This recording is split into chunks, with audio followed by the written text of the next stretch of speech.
This video about the assessment process explains the steps involved in participating in assessments completed by the North Carolina Rated License Assessment Project. This assessment process was established in 1999 as part of the North Carolina Star Rated License System to better define the quality of childcare in the state and to assist parents in evaluating the quality of their childcare options.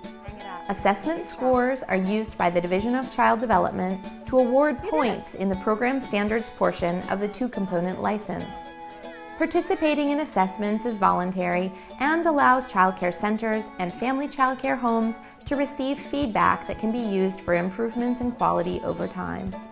More detailed information about this process can be found on our website and in the video guide.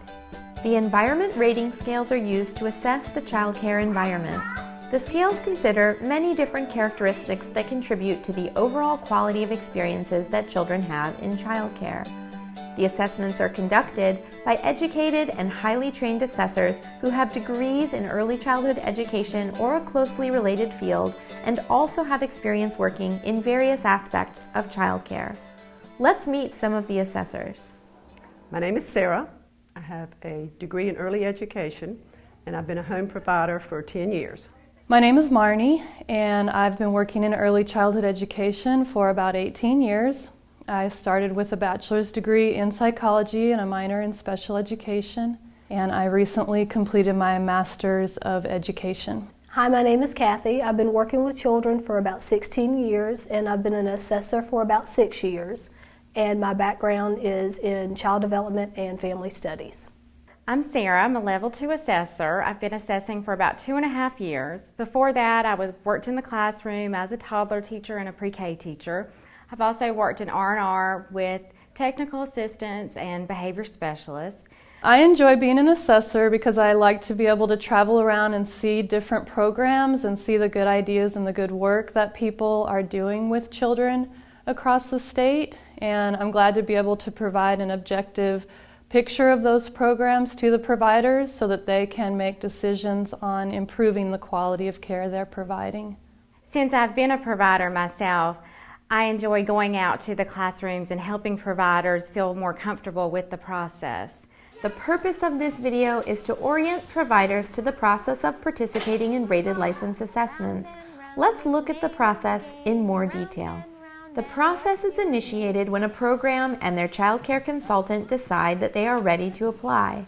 The child care consultant sends a request to NCRLAP, then the schedulers make the scheduling call. Here, Morgan contacts the program.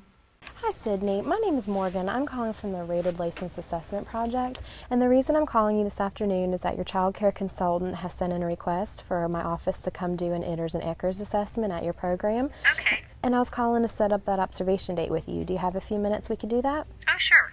Okay, now did your consultant explain to you all the 4-week scheduling window and how that process works? Yes, she did. Okay, your 4-week scheduling window is going to begin Monday, January 26th. And it's going to end Friday, February 19th. Okay. Okay, now during that 4-week time frame, your facility can block out up to 5 dates. That would not be a typical normal day for us to come to your program to do your observations. The purpose of the call is to verify program information and to set the scheduling window. Because the rating scales are primarily observation-based tools intended to reflect children's daily experiences, it is important that assessments occur on a typical day. Therefore, the events occurring during an assessment should represent typical practices and routines in a classroom, including normal staffing patterns. Special events such as field trips, special programs or visitors, or parties should be taken into consideration when blockout dates are set. On February 19th, we have a dentist who's going to be in the 4s and 5s class. Okay, and is that going to be in the morning or the afternoon? That'll be in the morning, too. It will be. Okay. All right, and are there any other days during that time frame that you're aware of? That was a typical scheduling phone call for a child care center. When scheduling a family child care home, we verify slightly different information about the facility. We verify number of children enrolled, ages of the children, and attendance schedules. We also verify provider information as well as any additional staff that may be employed at the program. After the scheduling call, a packet is mailed to the program. This allows the program to prepare the necessary paperwork prior to the start of the assessment window. In the packet, you will find a confirmation letter. You will also find forms such as the teacher information form, a classroom information form, and in the paperwork you'll have also a scheduling brochure and a quick reference brochure. We also ask that you attach a daily schedule with your teacher and classroom form at the time of the assessment. If by chance you lose the forms, you can download these forms off of our website. We ask that you have this information completed and filled out by the time of your assessment. The assessor or assessors arrive in the morning except for SACRS assessments during the school year. Sometimes one assessor will complete a classroom observation, but other times two assessors complete an observation together in the same room. Good morning. Good morning. We're with the North Carolina Rated License Assessment Project. We're doing your assessments today. I'm Marilyn. A process of random selection is used to determine which classrooms are assessed in a child care center. And I'm doing the ITERS assessment. Do you have the paperwork from my Greensboro office? I do. Okay, great. Let's go. And have you been through this process before? Yes. Okay, so you know we're going to do a random selection between the ITERS groups and the ECHRS groups? Yes. When I come into your classroom, I'm going to introduce myself, and I'm also going to ask you for the paperwork that we have provided for you. Then I'm going to also let you know that, I want to see a typical day for your group, regular day. I'm also going to ask you if you have any questions for me, and if you do, it's fine for you to ask me questions. And if I'm in an area during the assessment that you need to get into with your children, it's okay for you to ask me to move out of that space. The assessor or assessors enter the classroom and introduce themselves to the teaching staff. How are you? Hi, I'm Marilyn. I'm Marissa. How are you? Fine. Good. Occasionally there is a group activity going on, and the assessor will wait for this to end rather than interrupting the activity. I'll be taking a lot of notes, so you'll see me doing a lot of writing. And I also move around the classroom and just look at different toys and materials, and I will try and stay out of your way. So if I kind of get on your way, just kind of let me know if I'm in your way, okay? All right. All right, great. Programs often use the assessment process to make quality improvements. I recommend that if they decide to make any changes, to make those changes well before the scheduling window. This will allow time for the children and staff to adjust and also decide if those changes work well. The observations for ITERS-R, ECHRS-R, and FICRS-R are at least 3 hours, but it is not uncommon for these assessments to last longer depending on the program's schedule. The SACRS assessment for after-school care lasts at least 2 hours. Assessors move about the classroom as needed. They try to stay out of the way of children and teachers while still collecting the information they need to score the scale properly.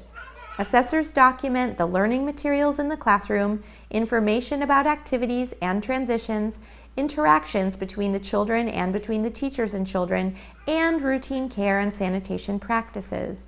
This means that they are writing notes throughout the observation. Teachers should be assured that notes taken by the assessor are not an indication of a problem, but rather a necessary process to document the observation so that correct scores can be assigned.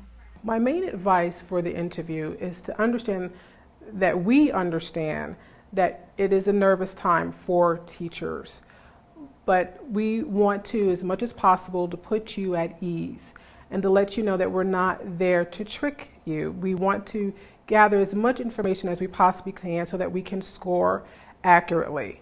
After completing the observation, the assessor conducts a teacher interview during rest time for the ITERS-R, ECHRS-R, and FICRS-R assessments. The interview typically occurs outside the classroom to prevent the teacher from being distracted by classroom duties. For family child care providers, accommodations are made so that the provider can supervise and respond to the needs of children. How long have you worked with this group of children? Almost 2 years. Okay, almost 2 years. Okay. Would you say this morning was a typical morning? Yes. Okay. During the interview, Marilyn asks Marissa to provide more information about classroom activities. Okay. And again, thank you so much. Thank you. When all the assessments are complete, a summary report is sent to the child care consultant, who contacts the program and arranges to review the reports with them. On items that you have scored low or that are licensing violations, we're going to go through some documentation, and you're going to come up with a plan. Okay. And if you have any questions about those, we can ask for clarification from the assessors. The reports can be useful tools to acknowledge program strengths and consider any areas needing improvement. Here, the consultant acknowledges high scores and then reviews lower scoring items with the director. The teacher stated that the children do not go outdoors to play on days when it's muddy. That's right. The way our playground is, it gets really muddy sometimes, and our families do not want their children to come home with muddy clothes on. Does that not meet the requirement? No, it does not meet the requirement. What we need to do is come up with a plan so that this can be implemented. Now, there are things that you can do to help with that, help get your parents to buy into that. You could provide boots for them to wear in the mud. You could also, rope off part of that playground where it's muddier, like the lower part, and you could play maybe on the upper part of the playground so it's not so wet. Another thing that you could do is you could modify your schedule so that if it's rainy in the morning, you go outside longer in the afternoon, or if it's too hot, in the afternoon, you would go outside early in the morning. Research shows that there are many health benefits for toddlers, to have active physical play outdoors. Plus, I think you'll find that the teacher's day will go smoothly and there'll be less behavior issues. I think that makes sense. Okay. And then the next item would be item 30, and you see that that scored low also because of that going outside. So you would meet that requirement and score higher there too. So it impacts other stuff too. This program received a low score because their reported practice did not meet the requirements for outdoor play daily when the weather permits. The director of this program was able to share this information with staff and parents so that the schedule for outdoor play now meets these requirements. Children go outside unless there is active precipitation or a public announcement related to unsafe weather conditions. Participating in the assessment process for the star-rated license allows child care centers and family child care homes to receive detailed feedback so that long-range goals can be developed to implement a quality improvement plan. The process also affords programs the opportunity to increase their star rating so that their license better represents the quality of care that they provide. The star-rated license system serves to recognize child care programs that strive to meet higher voluntary standards and is dedicated to increasing the quality of care for children in North Carolina.